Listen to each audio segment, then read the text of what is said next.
even when we send out text messages, we put some intentionally. Some of them have typos in them on purpose, to look like, hey, I'm just a guy. And somebody responds, who responds back? People have typos in their messages. Nice. And those are people, and you look at it, and there's some there's some breaks in lexicon, and you look at it and go, okay, well, I can kind of gauge by the address, your zip, where you're at, how you text. You don't know the difference between your and your, all those little things. Punctuation is they act like it's expensive, and they can't buy punctuation. And you go, okay, you got a pretty good idea of who this person is when you talk to them on the phone. So you get on the phone, you've already got these context cues. What's up, everybody? It's Jamel Gibbs. Welcome to another podcast episode. Listen, this is the Business and Investing Podcast, where we talk about all things business and investing related. Today, we're going to talk to a special guest who focuses primarily on virtual markets. He lives in Hawaii. He invests in multiple markets throughout the states. And we're going to talk about how he's doing this virtually by way of wholesaling as well as creative investing. So he not only takes advantage of the discounted properties through wholesaling, but in addition to that, he's taking advantage of those leads that wouldn't make a good wholesale deal. You guys know how I feel about wholesaling and virtual investing. And you also know how I feel about creative investing. Those are my two main components in my personal real estate business. So I thought our special guest today was a perfect complement to what we talk about already on our channel. And he's going to provide us with a lot of value. I've been in clubhouse rooms with this guy. Let me tell you this. He is definitely doing what he says he's doing. He's killing it right now. And you're going to quickly see how that's the truth as we talk about what we're going to talk about today. Brian Manley, what's up, man? Man, let me tell you, I want to meet the guy you just introduced. Like, where is he? Great intro, man. I think it's probably the best I've ever had, man. So I'm good, man. I'm good. Happy to be here, man. It's a real pleasure having you, brother. And, at the end of the day, man, like I invited you here. First of all, I appreciate you coming on the show because I know how busy of a person you are. I know how busy it can get just being a business owner, but I definitely appreciate you taking the time to come out and share your wisdom with my listeners, because I've witnessed your business model through these clubhouse rooms, and just by listening, you know how you could kind of tell who's doing what just by listening to that particular person, man. There's so many people out here who I could just tell that they're not doing what they say they do. But, right. You were one that definitely stood out to me, man. So I had to get you on the show, man. I appreciate you jumping on, brother. I appreciate that, man. I try not to speak about what I don't know about, man, because that same thing, you can tell. Look, I know this is my lane. I can expand it, but right now, let me talk about what I know, and the same thing. I'm sitting in the rooms, I'm going, who is this? Wait, what? So I'm starting to follow and look and go, okay, I need to make a new friend, right? So this is real cool to be here sitting here with you, man. Absolutely, man. I appreciate it again. Why don't you tell everybody a little bit about yourself, brother? Okay. So I'm based primarily, so I'm in Hawaii now for a couple weeks here. I actually live in Phoenix, but I'm all over the place. So I run my business kind of from anywhere. So I haven't really missed a beat. My entire business model is just built. It's 95% virtual. And that other 5% is sometimes we lock stuff up in our own backyard. And even then, a lot of what we do is virtual. So even some of the guys that work for us in Phoenix, I've only met them once. One of them was with us for 3 months before I met him. We're a virtual business, unchained. So what I do is find discounted properties or find properties in markets across the U.S. There's about 20 cities, 23, I think was last count, where we've wholesaled in. We've flipped in another dozen or so. And the entire model is just fine. It's speed and volume. It's speed and volume. We still get some pretty good clips. So I don't want people to think that they're all small deals, because they're not. But it's speed and volume, man. And just we've realized that whatever we were doing locally, there's really, with technology today and the way you can leverage it, there's no reason to not be able to do what you know how to do anywhere. So that's a little bit of my story, man. What we do. Cool, man. So let me ask you this. So how long have you been investing now in real estate? So the right way going on next month will be 6 years. The wrong way going back to '08. That was a short lived. That was about a year back then. But doing it the right way about 6 years now. Got it. Now, was it an easy transition to get into real estate? What were you doing previously? So I was in sales, man, business development. So I was in pharmaceutical sales for a while. I was in DME, durable medical equipment. I was in capital equipment. It's always been sales. So the sales part of it was an easy transition, right? The hard part about it was the people management, bringing people together, creating culture part, right? That was the biggest challenge because you don't know what you don't know. So for me, the initial transition was pretty easy because I got fired, right? So I had time, right? So both my partner and I, we lost our jobs on back-to-back days, March of 2015. And she knew it was coming. I did it. And it was a restructuring. And it was, okay, so what do you do now? And so a couple months later, it was, I know you like to flip houses. Let's flip a house. So 3 days later, I had the first house. It was literally that quick. Google how to flip houses. And 3 days later, bought a house. And that was really the start. It was just immediate action. Wasn't wise action, but it was immediate. Gotcha, man. So obviously you made that transition into real estate full-time eventually. You mentioned about 6 years ago, you started doing it the right way. What does your business look like today? So you mean in terms of structure and people? Yeah. So there's myself sitting at the visionary CEO role, my partner at the COO role.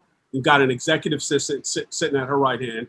Then we've got 2.5, I'll say 3 acquisition guys. One's junior, 3 in-house lead gen agents, and 1.5, say 1.5 dozen part-time lead managers. Gotcha. And then we've got an agent who's almost like Capadonna from the Wu-Tang Clan, who's like that unofficial member who's so tight with us. So we consider him family and part of the unit too. And then, everything, there's a lot of contracted folks, but that's our core group.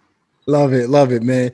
Now, obviously it takes a certain mindset shift to get into real estate and to be successful. What type of mindset shift did it take for you getting started and building a team?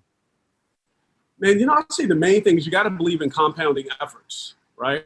Like you got to know that if I do one thing today and one thing tomorrow, there's that addition. But the other part you got to think of, there's also compounding. It's not just 1 + 1 + 1 is 3. It starts to multiply after time, right? And I think you have to know that going in because you get dealt a lot of crazy blows in real estate, right? Yeah. Like a lot of funny things happen. Like that first deal was a disaster. But the mindset for me was, this is still a way out, right? I did well in sales, but I never felt like I hated the word, do you see yourself 5 years from now question, because that would have been it for me if I told everybody not here, but that was my honest answer. So the shift, man, is I think, there's a price to pay, right? And sometimes you get paid after, you get when you work somewhere, you get paid when you just show up. Here you get paid after and for value you create.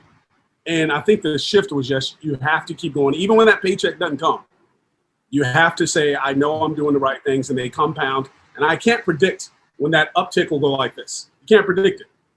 And I think that's the main thing, is knowing it's predictably unpredictable. Know it will happen. You just don't know when. And I think that's the thing you have to be okay with, getting paid later. That's the main thing. That's strong, man. I love that. And like you said, man, eventually it's going to happen. You just got to stick in the game, because once you get there, man, the rest of it is history. You know what I mean? Dude, I'll tell you the first deal, right? So it was a $50K loss. It ended up being a $50K loss, right? I don't advise your first flip being a $405,000 house that you bought from an agent who got it from a wholesaler, and you don't know any of this is happening. Wow. But the situation in that one was the comps were really strong in the low 5s. House was super clean. We probably should have just wholetailed it. Didn't know anything about wholesaling back then. So we went and redid this whole thing. Yeah. Couldn't sell it at that 510, 520 number. Decided to rent it. We couldn't come to conclusion, my partner and I, on what to do. I said, let's get rid of it, take our losses. We rented it at a loss for another year at $900 a month loss. Wow, man. And then when that finally sold, my thinking was, I think this was a good thing for me. Mm-hmm. Because my thinking was, when I did the math, I said, I'm projecting we'll lose probably about 40 or 50K on this.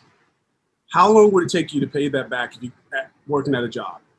It's not no choice but to do another one. That's right. it was like, let's do it again. Let's do it the right way. And that's what happened, man, is I took this loss and I just did the math. And I said, man, that's a long time paying. That's a lot to pay off going back to work. And that was it. And I was locked in from there. I was point of no return.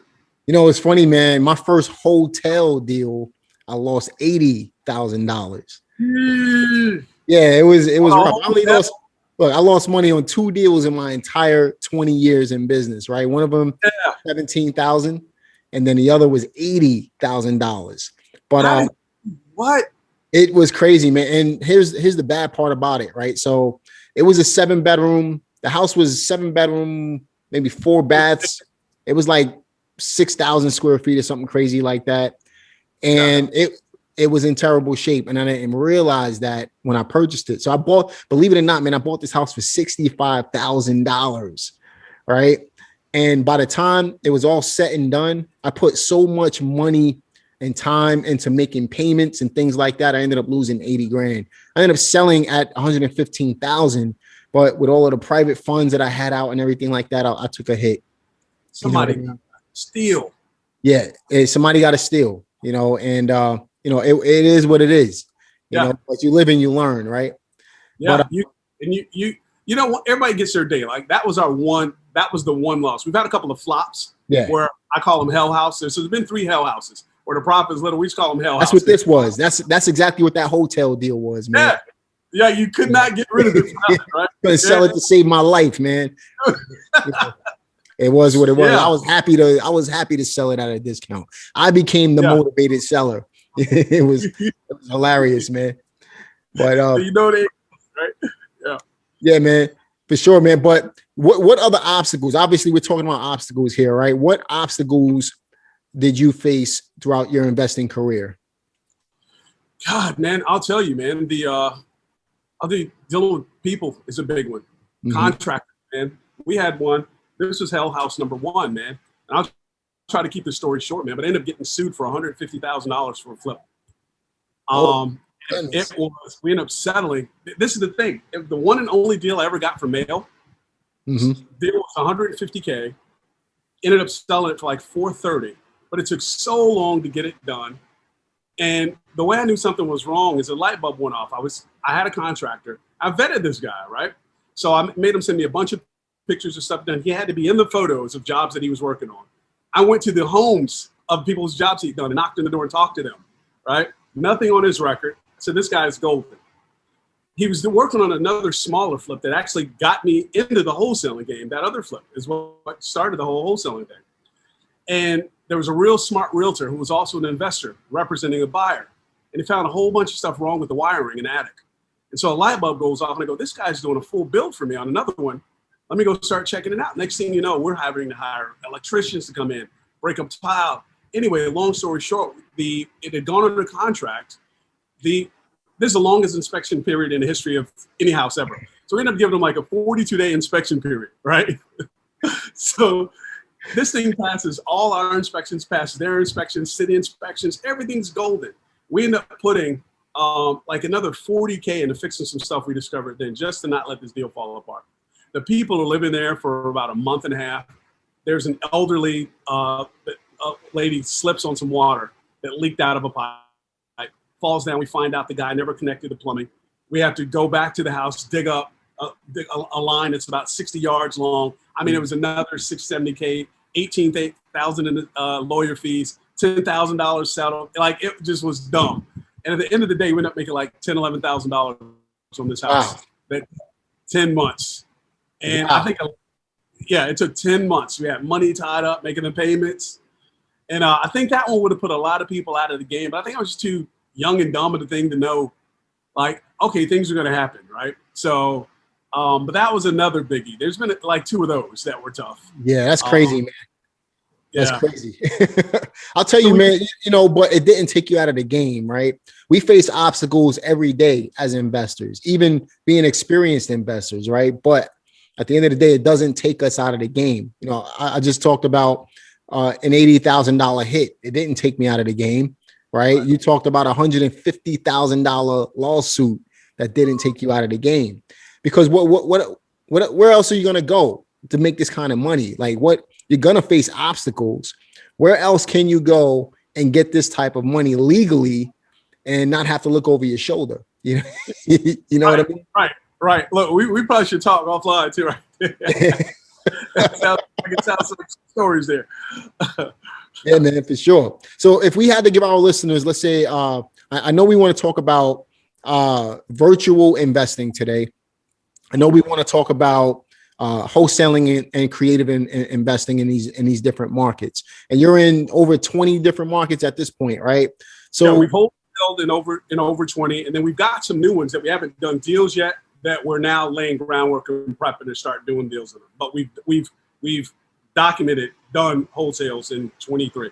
Got you. So let's talk about that, man. What does that process look like? If we had to provide a step-by-step process to getting started in a new market, what are some things that you're looking out for? And why is it important to wholesale and incorporate creative investing into your business? Gotcha. So when you say, what does it look like? Like, what's our process to? Yeah. What do you do to lay your groundwork in the business? Okay. So the very first thing is like choosing the market, right? Like, how do you want to go? And part of it, it's not entirely scientific, because there's got to be the component, which got to be a place that I wouldn't hate going if I ever had to go there, right? Mm-hmm. So there's kind of that component where, okay, I like this city. That's probably about 20% of it. But the main thing that you're looking for is obviously population growth, and then one of the things we do is we buy local news sources in markets that we're interested in, like Phoenix Business Journal or something like that, because you get to see who's moving, who's doing things. What is the temperature of the city right now, not just in housing, but overall. So you get an idea what's happening there. Then I start pulling from there, and the local news is going to have stuff that you're not going to see in these national housing reports and all that kind of stuff. So you get ideas about, if it's not national, okay, Google's building a location here, Facebook's setting up here. Those things that you might ordinarily miss if you're not just digging into the, in the business sphere. So we're looking at, okay, what are there good employers there? With those good employers, a lot of times they bring diversity to areas, because higher paying jobs, typically the talent pool is only so deep in different demographics, and you have to pull the demographic together and say, okay, we can have a labor pool. So I'm looking for some diversity, right? I'm looking at unemployment. I'm looking at, and not just unemployment area. I'm looking at in areas, what does it look like compared to the whole? So I'm not looking at national numbers. I'm looking at, okay, what does unemployment look like in this city? Is it 2% lower in this part of the city or in this area versus the state or this county? So I'm looking at places where people have got, there's some stability. Mm-hmm. Looking at crime data. And then I'm looking at trends of, appreciation.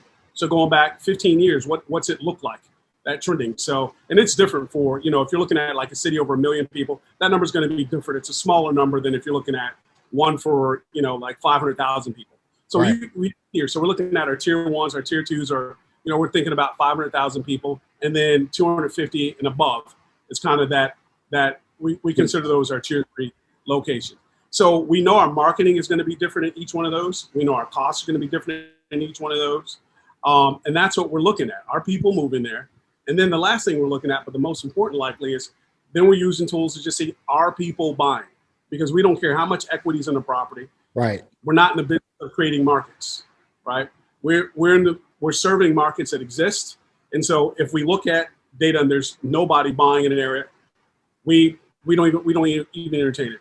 We send it to somebody else who might be interested. And that's how we try to keep it, the speed component of it in play is, hey, look, we already know if somebody's buying there. And so that's the choosing of the market, kind of the top level.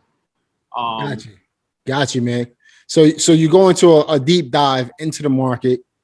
Yep. You're focusing primarily on, 3 tiers of a market, basically 250,000 people and up, smaller cities, mid-sized cities, and larger cities. And you want to make sure that there's buying activity, jobs, crime, make sure that, unemployment is low, crime is low, there's jobs on the increase, population on the increase, things like that, pretty much, right? So what's your next step after? So once we decide we'll start plowing, peppering a little bit. So we do a lot of pay-per-click, right? And so what we'll start doing is we'll start running some Facebook ads just to kind of gauge, just to kind of start getting some brand recognition. And then the first foray, usually in a new market, It's two tools. It's texting and it's pay-per-click, right? Right. We do augment that. And usually the reason we're doing texting, one, it's cheap, but two, it gives us an idea, even before we dig into the different pockets of the city, it gives us an idea what demographics looks like. And I'll give you a perfect example. So one of our guys, his job every week is to give a readout on the Monday meeting about how many messages went out each market, what the response rates were. And so I'm looking at these line items week over week, and I'm seeing, okay, in this market, there's a 18% response rate, 16%, 13%, 15%, 4, 11, 16, 2. And you tease those out, and we look at them. And the thing in common, those were all markets where the average age was late 40s, early 50s, which means you've got a lot more older people there. Mm-hmm. If the mean age is that high or median age is that high. And when we looked at it, it was an area where a lot of older people settled. So texting is not a thing that we use there. So we changed from that. Now we're calling those people. So what we're doing, the first thing though, is we're kind of just softening the soil with Facebook, and then we're hitting them with some PPC to see what we get, and then we decide: how much are we texting here? Are we RVMing them here? Are we calling landlines here? And then that's how we start with the marketing component of it. But in all of those, if nobody's buying in the area, we still move on from it, regardless of what kind of activity response we get. We just move on from it. So our process, when it comes in, we've got a couple different things. We talked about this, like from my people and how it gets to sale on the back end. Did you want me to go on that at all? Yeah, for sure, man. Before you jump into that, let me ask you this, man. So what does your PPC budget look like when you're just getting started in that new market? Are you starting with like a $5 or $20 a day type of campaign, or are you just going 100 up on the campaign? I'll tell you this with PPC, and I caution people about PPC. So the disclaimer for me when I started with it was all I knew how to do, right? Mm-hmm. I was going to hire somebody, and it had been somebody had mentioned that that's an avenue I go down. And this is I think this is real important for people if they're starting to entertain pay-per-click and that kind of thing, because it's a different language for people, and it's very difficult to tease out who's really good in PPC and who's not, because there's a lot of the same people that do pay-per-click also do SEO, which is search engine optimization. Basically, it's manipulating ratings in Google to appear at the top. And It looks like you're the cat's meow. So one of the challenges I ran into when I discovered content marketing was all these reviews of companies. I realized they were just ads, but they were written like reviews. The top 10 this, the top 10 that. So it scared me. I didn't know how to figure out who was good and who wasn't, right? Then the second part of that is you go into pay-per-click. You've got different types of companies are set up. So some of them, they own your entire campaign. Mm-hmm. You decide that all the work and everything you've spent building stays with them. And that's what they use to keep you as a client. Other ones, they charge you a percentage. The more of your money they spend in marketing, the more they make, which to me is counterintuitive. The more my money you blow, the more money you make. So I didn't know how to tease all of that out, right? And I was like, let me just study. So I got into that because I didn't know about any other tools, and learned it only because I didn't know how to tease out. Guys wanted me to sign 3-month contracts with $3,500 a month marketing. It was just too much for me. Yeah. So what my budget looks like right now is way different than it looked like then. But I'll tell people this: when you do it, whatever your budget's going to be, you have to be able to commit to it for about 3 months. Reason being, one, it's just not enough time to know if it works before then. But the other part of that is Google AI learning. It takes a bunch of negatives and no, this is not what I want, this is what I do want, before the AI starts to really kick in and it's able to figure out, oh, okay, this is what Brian wanted. Yep. Oh, okay, this is the kind of lead he wanted. So what people do is they spend a little bit of money, and I like to use this analogy, like when you're on a plane, right? The greatest fuel consumption is like breaking away from gravity, getting up to cruising altitude. Like it takes a lot of fuel to break away from gravity. Gravity is weaker the higher you get. They go up, it hurts a little bit, pay-per-click, they land. They go up, pay-per-click, it hurts a little bit, and they land. And it's basically death by 1,000 cuts, right? You never really get to a point where you can see a return, and you stop whenever it starts to hurt. So I tell people, whatever that number is, there's two things. The larger the city, almost always the more it's going to cost per click, per impression. Yep. So my thing is we don't tend to do a lot of pay-per-click in major markets anymore. It's secondary and tertiary markets, and you still get really good clips there. And it keeps me, I'm not looking at $120 a click like I would be in Phoenix.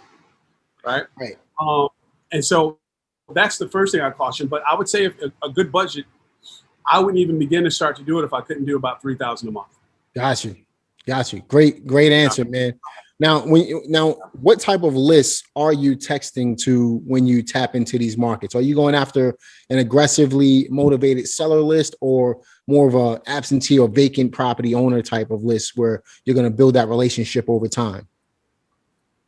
So right now we're doing a lot of the vacancy owners. Mm-hmm. We're doing a lot of those. We're even taking them on with the tenants still in place. Gotcha. Right now, that's the low hanging fruit. Yep. We started recently doing some low credit, low income, high equity units and kind of layering them a little bit. Yeah. And then if you can layer in the age, 55 and over onto that, that's primarily what we're doing. And so what we do with the owner occupied, it's a little bit more dialed in, but a lot of times those are identified by, we've got people out that might look at areas and identify the property and send it to us. Right. But right now, as far as what we're buying, it's most of it is just the non-owner occupied because there's a lot of pain there. What we do know in the back end, what we're running the other ads for recognition because, a lot of the people who are in deferments, at some point, those people are also going to have to, there's going to be this market correction. Mm-hmm. So our long game on those is we're running Facebook ads in those areas and we're still running some PPC and that's a net that catches them as well.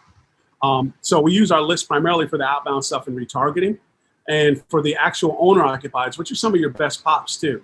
Mm-hmm. They're primarily pay-per-click. And then it'll be, hey, it's a wide list. We know it's going to take a long time to get through them. But that's primarily how we're doing right now. We're just trying to hit it on a couple of fronts. And then we know in a couple of months' times, a lot of those people that we've seeded and we've touched 3, 4, 5, 6 times, some of those are going to sprout and they're going to be seeking relief. And maybe the answer is us. And that's the nature of the beast, man. That's the name of the game, actually. Follow up, man. That's, you could get the low hanging fruit, but really the money is made on the follow up where most people don't follow up. If you just, how many times can we repeat ourselves and say, look, you got to follow up. The money is in the follow up. There's a reason why people say that, right? It's because the more times you hit somebody, you're number one, you're creating your own segmented list of follow ups out of some of your original leads. The more you follow up with them, you're building a relationship with these people over time in multiple different ways. So the more you hit them, the more likely they are to call you when they're ready to sell. That's what the name of the game is, man. Follow up. Right? Dude, it's too. Yeah, because it's 100%. Because out of our last 15 deals, 6 or 7 of them were leads from last June. Wow.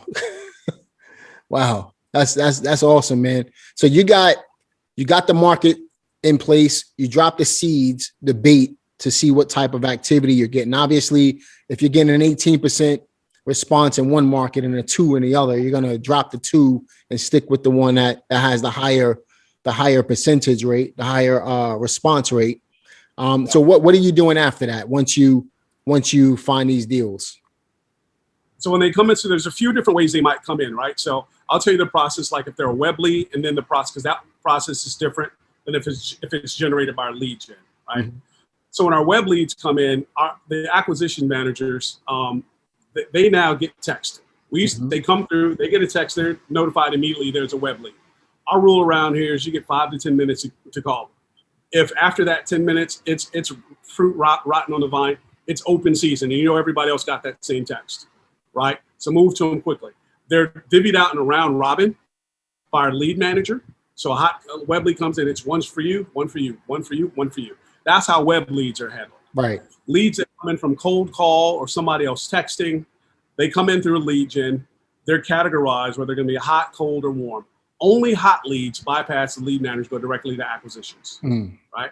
Our warm and our cold then they come from the lead gen agent to the lead manager. The lead manager, which we've now rebranded, is follow-up specialist. Their job is to nurture, build that relationship, and we don't consider them just lead intake. They are the first, they're the entry into the funnel. They're introduction to the sales funnel. So they're in our sales training. They're in training. They're hearing what acquisition is getting trained on, and they're at the front end of the sales funnel because their whole life, the entire thing they're supposed to do establish credibility, establish a relationship, gauge where motivation is, and then establish these are people that are professional that can help you. And all of that starts with them. From there, if it's a warm and it's, if it's warm, and for us warm, it's 60 days out. All right. Cold is sometime in the distant future, I may or may not sell. Right. Their job with those is to nurture those, get them to the point where they're warm or hot. Once they do, and they're paid for each deal that gets closed that they did intake on. If they invigorate a lead, we call it resurrect one, then they're paid a spiff of 150% of the regular bonus. So if there's a lead that's 90 days old or more, or if it's one that we shot on and we weren't able to close and you resurrect it, we close it, they're paid at a higher clip. So they're incentivized to spend a lot of time on the older stuff than they are the newer stuff. Right. So from there, it goes to acquisitions, and they run their thing there. They lock it up.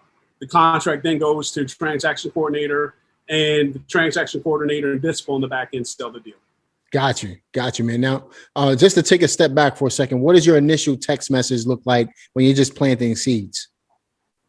So I don't know if you want to drop that right now, but no, but I will give this nugget though, because we change them a lot. So the only reason I won't drop what it looks like is because if people copy it verbatim, then the carriers flag us and they make ours not work anymore. Right. So that happened. We actually had our account shut down for a full week once when I did that. So I got my hand smacked. I don't do that anymore. But what I will tell you is the initial one sound like a person, right? Sound like a person. One of them was, hey, did you get that mailer I sent you? Hey, I'm just following up on the mailer I sent you. Knowing that these people more than likely have gotten a mailer from somebody if they're on the hot list, and if not, oh, sorry, I missed somebody else. Hey, well, anyway, while I have your attention, we go into it. So it's very conversational, right? It's nothing salesy. It's not, I had one guy we hired and all of his messages were, hey, I can pay you cash. And they just look like those the rich uncle commercials for the, pawn shops. I was like, man, this is cheesy. You can't send these out. Right. So it's just being conversational. What we do is we have variation. So the texting platform that we use, it spins off a bunch of different variations of the text that it goes out with, so nobody gets the same message over and over and over. But even still, with that, we've got for each list, there's like 3 of those messages that would spin into a bunch of different messages. So it's very varied. And only because we don't want the carriers are getting smarter and smarter. There's all these different layers of filtering out your text messages. And so they're just very conversational and they sound like a person. That's just our entire shtick is, hey, I'm just a guy. I'm curious about this. I don't know the answer. If it's no harm, no foul. But we don't come across like this big company that's trying to come in and take your house away. It's funny, man, because I use the same exact approach, man. Yeah. I'll send, let's say, a pink postcard in the mail. And then once it hits my mailbox, because I'll have it sent to me as well, I'll text them and say, hey, did you get the pink?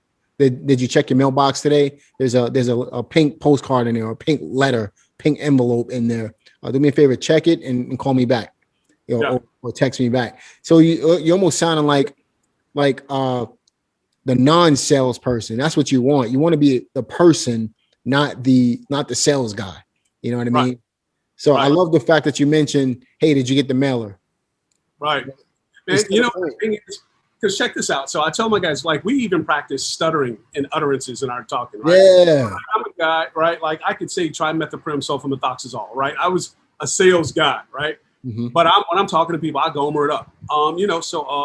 There's some intentional, like in the script, there's some pauses because I don't want to sound polished and too slick. Now, if I get somebody on the phone who's a red personality too, and high level, then okay, I'm matching this guy where he is. But, I tell my guys, if you get somebody on there and they're not a real sophisticated seller, one thing is we don't want them to feel like we're positioned to take advantage of them, because we don't want to do that. We honestly don't want to do that. Right. The other thing is they've got to feel comfortable with you, and you got to speak their language. So, don't say underwriter to somebody who doesn't have any idea what you're talking about. That's right. And so their language, man. Yep. Yep. Even when we send out text messages, we put some intentionally. Some of them have typos in them. Mm-hmm. On purpose, to look like, hey, I'm just a guy. And somebody responds, who responds back? People have typos in their messages. Nice. And those are people, and you look at it and there's some there's some breaks in lexicon, and you look at it and go, okay, well, I can kind of gauge by the address, your zip, where you're at, how you text. You don't know the difference between your and your, all those little things. The punctuation is they act like it's expensive and they can't buy punctuation. And you go, okay, you got a pretty good idea of who this person is when you talk to them on the phone. So you get on the phone, you've already got these context cues or context clues. So we try to do a lot of mirror matching and make it's not about us, it's about them. I love that, man. That's a great approach, man. I just picked that up from you, man. I got to be honest, man. Using ums and ahs and misspelling words and stuff like that on the text message. I got to test that out in my own business, man. I appreciate you sharing that, brother. So obviously, there's a ton of different ways to market. You got to keep changing up your messages as you drop seeds in different markets. You plant your seeds in a market, you start driving leads, it goes through your entire funnel. At that point, how are you, and this is for everyone listening, how do you differentiate what's a wholesale deal versus a creative investing deal? Got you. So what we try to aim for in wholesale is, this is somewhat unscientific and scientific. So we're aiming for, if we're going to wholesale it, we're aiming for 12.5 as our base wholesale fee, right? Our average fee over the past about 4 months is about 17.5, somewhere in there. So some decent pops, right? These are not major markets, right? If it's going to be under 10K, then a lot of it automatically goes to look and see what the wholesale on the back end gives us.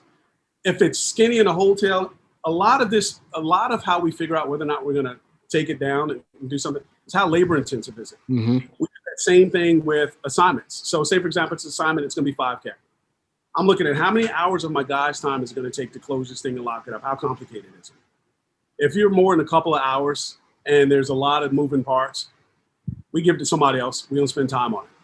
We look at how close can we get to that 12.5 number, and how seamless, how quick is the transaction.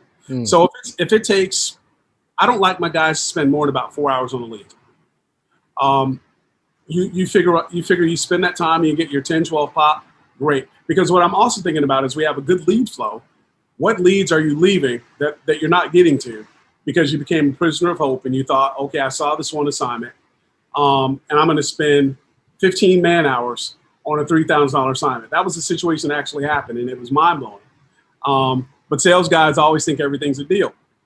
So what we're looking at is how labor-intensive is it, and what's the yield on the back end. And so we just had one today. We just decided about 15 minutes before this call, when we were going to wholesale it. A guy locked it up for 40. Comps are about 100, 115. It's carpet and paint. Our assignment fee could probably be about 10K on that, 8 to 10K on that, reasonably. But if we wholesale it, our rehab is 12 to 15, and we'll sell it at 110 on the back end. It'll take 2 weeks to get it done, and then you move it. So we're looking at how fast can we monetize it, and then proportional to the assignment fee, how big is that back end and with the work involved in it. So assigning it takes 4 hours of work. This thing over here, because we got guys in place, takes us 6 hours of work, and it pays us 3 times the amount. That's going to be a wholesale. But it's a function of time and how much we can make. It's not just profit. It's how much time and how labor intensive is it as well, because spending time on that is costing us other deals while we work on it. That's right. And just so you guys know, wholesaling, I'll link a video up at the top if you're watching this on YouTube, but wholesaling can, it's basically a light rehab that's going to help you maximize your profit. So it's like a blend of wholesaling and retailing properties, except you're not doing a full-blown rehab on that property there. Fantastic, man. Yeah. And the real cool I want to say about that too, people think wholesales are always small, right? This one will net out about 30, 15, but we did another one a couple months ago. We bought it for 203. And the story is we shouldn't even got this lead. This lady bought this house. She bought a new house. She had this old house that looked great. The realtor who sold her new house was also going to sell her old house for her. That wasn't a listing agent. She ghosted the lady after she sold her that other house. So She just ghosted her. So the lady's daughter sees our ad, calls us up. It's a clean house. We buy it for 203. We sell it for cash for 302. We put $8,000 into it. It was a clean house. The lady just didn't want it anymore, and the realtor ghosted her. That's the only reason I got that deal. Crazy. A lot of the hotel stuff that we do, we just take down and put right back on the market without even doing anything to the properties. But that's on a deal by deal basis as well, man. You could make a lot of money doing that as well. You know, I think it's real good about that though, because this is something when you say that, I think there's a gem in that, right? Because like what a lot of people I think they don't get, like your average buyer, your average investor does 2.5 deals a year. Like that's it. Your average one. Your big guys are doing, 10, 15, 20 a month, those, and that's major numbers, right? But your average is doing 2.5 a year. A lot of them don't even know that there's this entire ecosystem of wholesale. They don't know it exists. We just taught an agent broker this last week and the buyer who used her. Neither one of them knew what we were doing. So we had to go, we're not scamming you. We had to break it down. The lady goes, so it was a whole new world for her. This lady's been in real estate for 30 years. But the cool thing about that is I remember when I didn't know where my next deal was coming from before I knew about wholesale, because I started as a flipper. And I was excited. Anything that came out, I was happy to pay that fee. I didn't know what it was. I didn't understand it.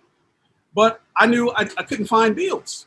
And so I was excited. And so your average buyer who finds stuff on MLS, one, they're going to pay more. And they're excited. They're excited about the deal because they literally they're not plugged into a system that they understand could get them deals on a consistent basis. They just don't know. And on the flip side of that, I'm glad we're talking about this, man. I literally just had a buyer back out of a deal because they saw I was going to make 20 grand on an assignment fee. So this guy backed out. Guys like that, you don't really want on your buyers list anyway, because they're digging their hands in your pockets. You want the buyers to appreciate what you're bringing to the table, a good, high quality deal. And this is a solid deal. It's a 3-unit for $80,000, man. I got it for 60, selling it for 80. It's worth well into the hundreds, right? So at the end of the day, man, if you come across these buyers that want to dig their hands in your pockets, lose them. You don't have to do business, especially right now when it's hard to find good quality deals, and there's buyers all over the place. You lose those buyers. Don't even build a relationship with them. You know what I mean? Let me tell you, because we very rarely hide our assignment fees, right? Me neither. We don't hide them. And I like in a situation like that, that's insane because this person's buying an opportunity for 20K. You're buying an opportunity you wouldn't have had for 20K. Yep. Right? And it's really the 20K is the end buyer's money, not yours. Yep. Right. I mean, when you think about it, it's a pass through, right? At the end, once you sell it. So, I mean, we recently did one right outside of Charlotte. The assignment fee was like 40, 45K. The guy saw it. He's like, I'm in. He's a guy that used to work for a fund. He got it. He looked at it. But before we sent it to him, we said, hey, look, and we even let him go over to the house where the buyer was at because we knew this guy got it. Like any of those guys that we're doing big deals with, everybody gets interviewed. So they come in, and this one, my partner, there's literally, you schedule a Calendly link, and there's a conversation. This is what we do. Here are our expectations to work with us. What do you need? But we're not taking orders for you. We're a business. We're Bob. We got a 5-figure a month marketing budget. That's right. We're going to create opportunities for you because we create them. We had the story about the wholesale. There was more to that. So we had a buyer. We vetted him. He said he wanted this particular area. We said, okay, we weren't even marketing there. So we're going to spend a few $1,000s, create some opportunities for you. We expect you to buy. We get this contract and the guy ghosts us. So that's the same house where the agent had ghosted the seller. We were going to assign this thing. And when I looked at the assignment fee, I said, well, why are we assigning this? Like this house is super clean. Yeah. Like, okay, we're going to wholesale it. But all of those guys know ahead of time before you see anything from us. If we don't blast lists, people don't know volume because we market through multiple different entities. So they don't know they're all us, for one thing. The other thing is the guys are going to get deals sent to them. We vet them. Hold on a second, bro. That's a gem right there. No. Say that again. Say that again, man. That's a gem. If you guys didn't catch that, I mean, say that again, bro. So we market through multiple entities, and like you won't find them on my Facebook page or any of that thing. If you won't know that I own them, because what I don't want people to do is want to extract my money. The other thing too is I don't want a seller coming across their property, seeing that and having a problem. Right. I've got plausible deniability. I don't know who that is. That's not who you got a contract with. I'll take care of that. And so what we didn't want to do is because we use Facebook for a lot of stuff. We didn't want to put deals on our page. Somebody goes looking at those and they go, wait a minute. You're making how much? And blow up deals. So they're through different entities and sometimes different partnerships. And we less so partnerships because we're greedy. We don't like, we're not greedy, but we don't see any reason to give away money when we could just create another entity and sell the property that way. But all these guys had conversations. Killer tip right there, man. Yeah, man. It's been good. It's been good because we also get to use that to build a buyer's list and potential private money from those guys that are buying from the other entity. Yep. You're buying over and over and over. Maybe eventually you're somebody who wants, let's have a conversation. Let's open the curtain. Let me tell you who you've really been dealing with. Let's have a high level business conversation, right?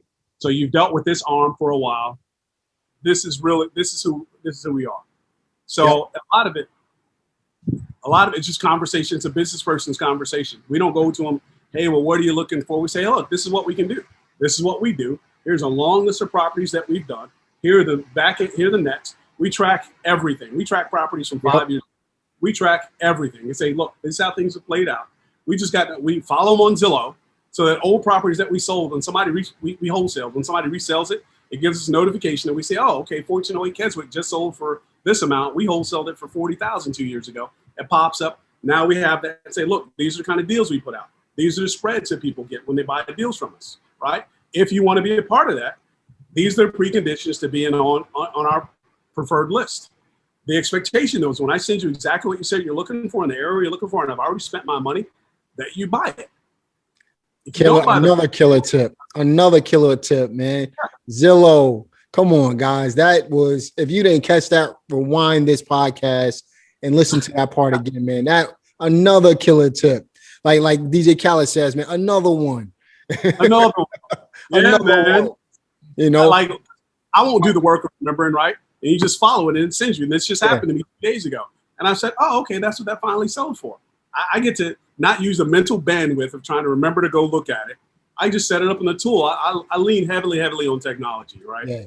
And so it pops up. Okay, good. Catalog it. All right, this is a success story. Buyer who's buying in this area. Look, we sold this one. We've got all the before and after, or the inside pictures. We've got the HUD. We did it. We're not making it up. And it just works really, really well. We've not had anybody get our assignment and look at it after they've had that conversation and balk on it. What people do is they go, we tell them, look, you should want us to make money. Yep. We make money. We're unable to continue to create opportunities for you. What would you do without the opportunities?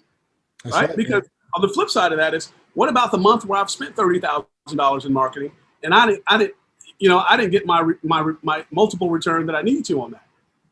You're still insulated. You still get the deals when they pop the next month. So a lot of that grunt work, and because we started as flippers, we speak the language. Hey, look, I know what it's going to cost you to do X, Y, and Z. Here you are. Here's how well positioned you are in this. You've got these multiple exits on it.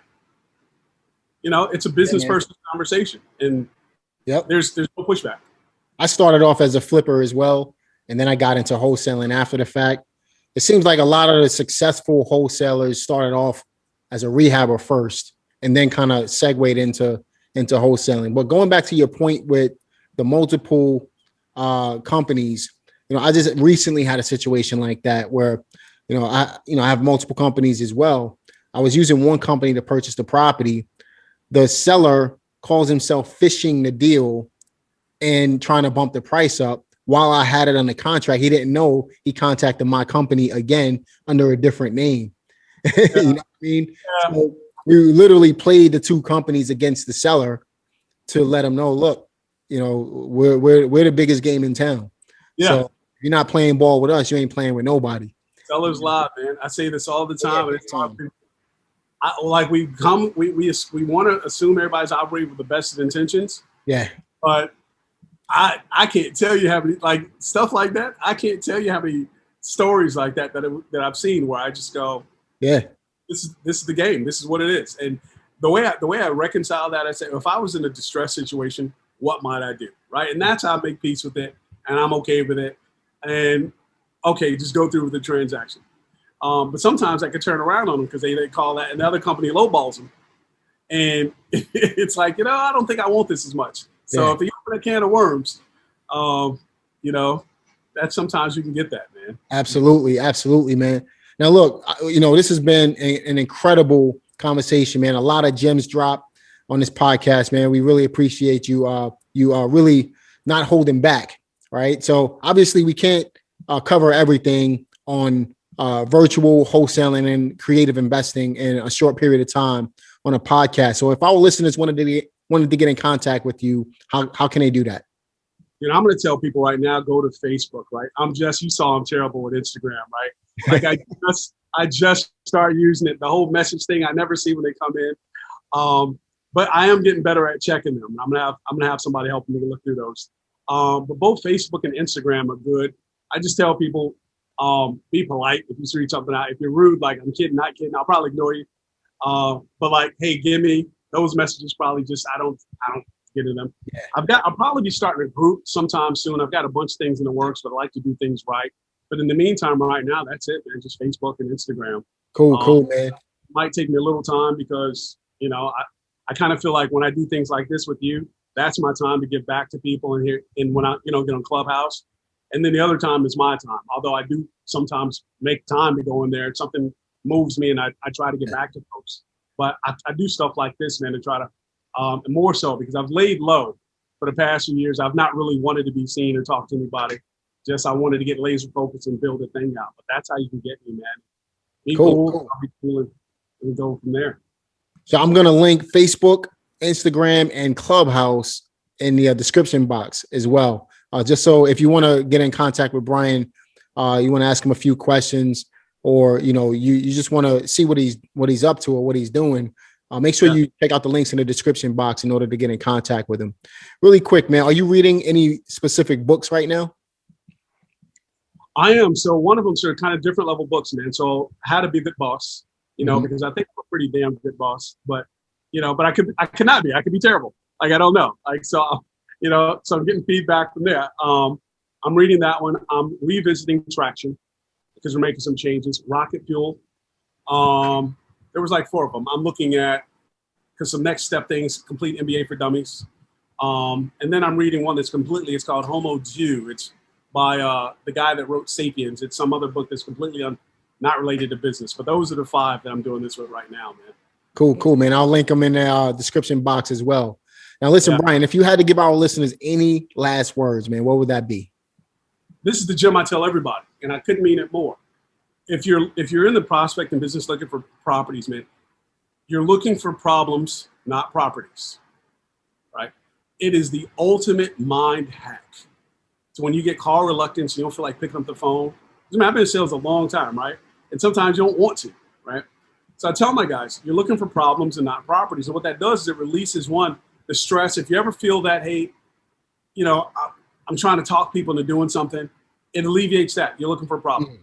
If you're ever trying to figure out whether or not you spend a lot of time on a property, is there a problem you can solve? If it's not, move on. It saves you a ton of time. It saves you a lot of mental anguish. And in the you frame it that you're literally looking to do good for somebody who's looking for somebody to do good for them. That's the ultimate brain hack that I can share with anybody. You're looking for problems, not properties. Good stuff, man. Really appreciate you. Listen, we got to have you back, man. I know for sure there's so much that we could talk about. We have a lot in common, whether you knew it or not. And we're, at the end of the day, man, we're both in this business. There's a lot to talk about, a lot more to cover. If you guys want to see Brian back, make sure you leave a comment in the comment section if you're here on YouTube. Also, Brian, man, we really appreciate you taking the time out to really share some gems. Now, I picked up a couple of gems myself, and I've been in the business for 20 years.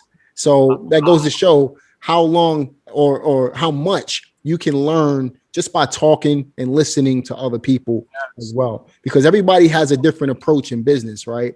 And all of us can learn something from each other. So that's why I like doing these podcasts so much, man. So I appreciate that, and looking forward to having another conversation with you. But listen, listen, guys, if you at any point in this podcast, if you picked up any gems, you're watching this on YouTube, do me a favor, leave what that gem was in the comment section, and make sure you like this video. And if you're not subscribed to this channel, subscribe to this channel for more content just like this. If you're listening to this on a podcast and you want to see Brian and I face to face, make sure you check this out on YouTube as well. But I really appreciate you guys' time. I appreciate you guys supporting this channel, listening to this channel. And it's my job to make sure that I'm providing the best content that I can find and produce for you guys to take your business from where you are right now to where you want to go in business. I appreciate you guys, and I'll talk to you on the next one. Peace.